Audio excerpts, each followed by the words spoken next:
Қайырлы күн, менің есімім Анель. Мен өздеріңізбен корпоративті КМС демеу қорының қолдауымен және Most Business Incubator ынтымақтастығының нәтижесінде ұйымдастырылған Finboss курсында кездескеніме қуаныштымын.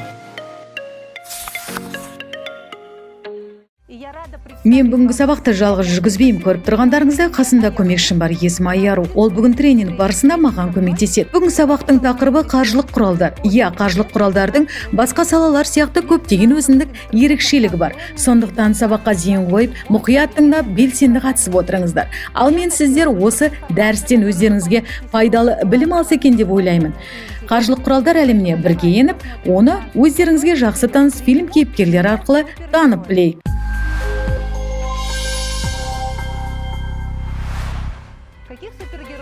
Ал бастайық. Сонымен қандай супер кейіпкерлерді білесіздер? Жотаро Куджо, Аркадий Паровозов, Капитан Америка, Марьяни, Кот Нуар, Супермен, Халық, Чудо-женщина, Тор, Черная вдова, Бэтмен, Женщина-кошка. Бәрің жақсы айттыңыздар. Супер кейіпкерлер бізге негізінен кино әлемінен атап айтқанда Марвелден келді. Бүгінгі сабақта жаңа атап өткеніндей осы өздеріңіз сүйіп көретін фильмдердің кейіпкерлері арқылы танып білеміз. Енді солардың алдымен аналогиясын жасап алайық. Бірінші қаржылық құрал ретінде мен кино кейіпкерін атаймын, ал сіздер ол кейіпкерге қандай қасиет тән екенін санамалап айтасыздар. Ал бастайық. Капитан Америка.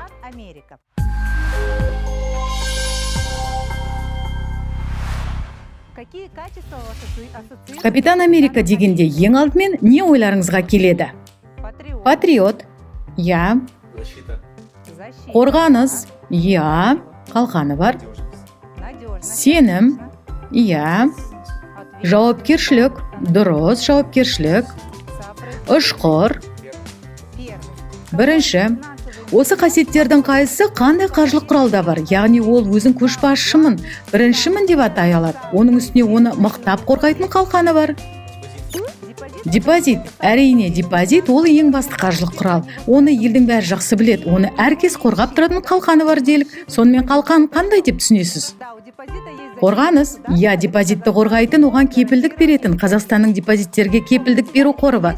Бұл туралы өткен сабақта айттық. Егер банктың қызметінен қандай да бір ақау шығып жабылса, депозиттерді кепілдендіру қоры ақшаңызды қайтара алады. Дегенмен қаржы көлеміне белгілі бір лимит бар. Әр банкте талап бойынша теңгемен 10 миллион, шетелдік валютамен 5 миллионға дейін шектеу бар.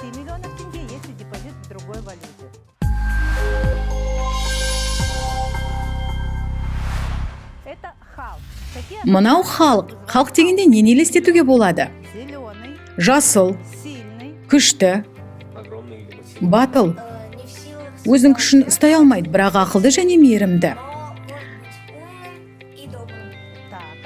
Ал енді бұл қай қаржылық құралдың сипаттамасына ұқсайды? Ол өзі күштері болғанмен кейде тұрақсыз қасиеттерін де байқатып қалады. Сонымен бұл не?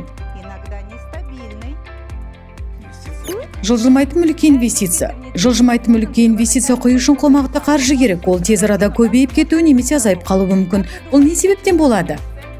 Жылжымайтын мүліктің бағасы өзгеріп тұрады. Жылжымайтын мүлікке салынған қаражат белгілі бір тәуекелге тап. Себебі баға арасында өзгеріп тұрады. Ал неге жылжымайтын мүлік инвестиция деп аталады? Оны жалға беруге болады. Әрине, жалға берген үйден түскен қаржы кіріс болып табылады. Ол пассивті табыс түріне жатады. Содан табыстың пассивті және пассивті емес түрі бола ма? Табыстың пассивті және активті түрі болады. Белсенді табыс көзі деп нені атаймыз? Көп жұмыс істеген жағдайда ақша болады. Сен оған уақытың мен күшіңді жұмсайсың. Белсенді табыс деп белгілі бір қызмет түріне келетін қаржыны айтады. Мәселен, белгілі бір жұмысты істеп жатқанда қаражат белсенді табысқа жатады. Ал пассивті табыс дегенде қалай түсінесің? Егер сен ештеңе істемесең де ақша келіп тұрса, ол пассивті табыс. Пассивті табыс күнделікті жұмысқа бармасаң да өздігінен келетін қаржы, оған күш-жігеріңді кетіріп әуре болмайсың. Пассивті табыс сіздің денсаулығыңызға, жасыңызға мен жұмыс істеу қабілетіңізге қарамастан тұрақты түрде түсіп тұратын қаржы. Бәріңізге рахмет. Біздің бірінші қаржылық құралымыз халық жылжымайтын мүлікке құятын инвестиция болды. Бұл құралдың өзіндік артықшылығы да кемшілігін де айттық. Артықшылығы мәселен жалға берген баспанадан қосымша табыс түседі. Болмаса пәтерді арзан бағада сатып алып, оны қымбатырақ сатуға болады. Ал кемшілігі жылжымайтын мүлік алу үшін кем дегенде алғашқы жарнаға төлейтін қомақты қаржы керек.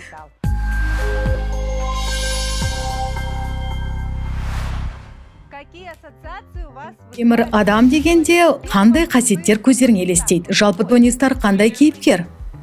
Темірдей, зияткерлік, өнертапқыш, ақылды, математикалық ойлау қабілеті жақсы дамыған. Және үнемі ізденіп, оқып біліп жүреді. Енді бірге ойласайық. Олай деп қай қаржылық құралды сипаттап айтып берер едіңіздер? Қай қаржылық құралға бұл ұқсайды? Кәне, акция мен құнды қағаздар. Я, бұл құнды қағаздар нарығы, яғни бағалы қағаздарға құятын инвестиция, жарайсыңдар. Сұрақ қоюға бола ма? Құнды қағаздар дегеніміз не? Құнды қағаздар инвестициясы бұл өте күрделі қаржылық құрал, оған инвестиция құюға 18 жастан бастап рұқсат етіледі. Қор биржасы туралы бөлек айтатын боламыз, өйткені ол ауқымды тақырып. Онымен қалай жұмыс істеуге болады, қайтып алуға, сатуға болады. Осы сұрақтардың барлығына жауап алатын боласыздар.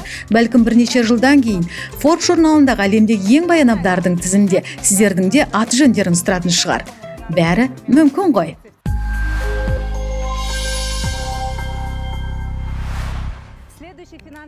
Келесі қаржылық құрал доктор Стрэндж. Бұл кейіпкерді қалай сипаттаймыз? Өте ақылды, біртүрлі, абстрактілі, әдемі, жұмбақ. Енді осы айтылғандар қай қаржылық құралға келеді деп ойлайсыздар? Біз оның 3 түріне тоқтадық. Ал мынаны қай түрі деп ойлайсыздар? Криптовалюта. Я, криптовалюта ол жаңадан шыққан қаржылық құралға жатады. Ол әлі толықтай зерттеліп біткен жоқ. Оған қатысты арнайы заңнама жоқ. Сондықтан ол ешқандай талапқа бағынбайды. Сондықтан бұл қаржы құралын инвестиция жасамас бұрын әбден ойланған дұрыс.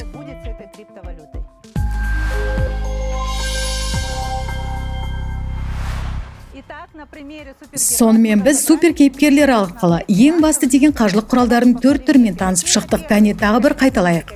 Бірінші, Капитан Америка қандай құрал? Депозит. Екінші, халық. Бұл жылжымайтын мүлікке құятын инвестиция. Үшінші, темір адам. Құнды қағаздар инвестициясы. Төртінші, доктор Стрэндж. Криптовалюта.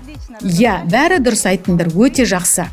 Бәрің сабаққа жақсы қатыстыңдар. Құнды қағазға құятын инвестиция туралы жеке талқылайтын боламыз. Себебі тақырыптың ауқымы өте кең. Оны келесі дәріске қалдырып отырмын. Осымен біздің сабағымыз аяқталды.